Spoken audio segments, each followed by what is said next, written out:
2019. Do I have any points of clarification of those minutes or matters arising from those minutes? Councillor Body. Thank you, Your Worship. Just on the first item in regards to the scooters in town, are we able to see the conditions in which they're going to operate fully contained in these minutes? I'll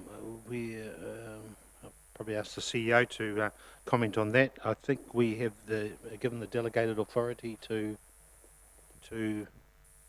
Mr. Lewis. The question from Mr. Body, did you hear that? Councillor Body, sorry.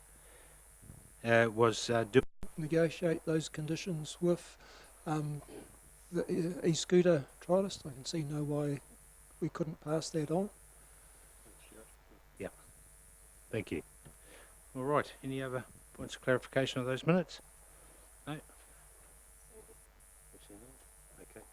All right. Can I have a mover for those minutes, please? Councillor Rankin, thank you, and Councillor Park, seconded. All those in favour, please say aye. Against? Carried.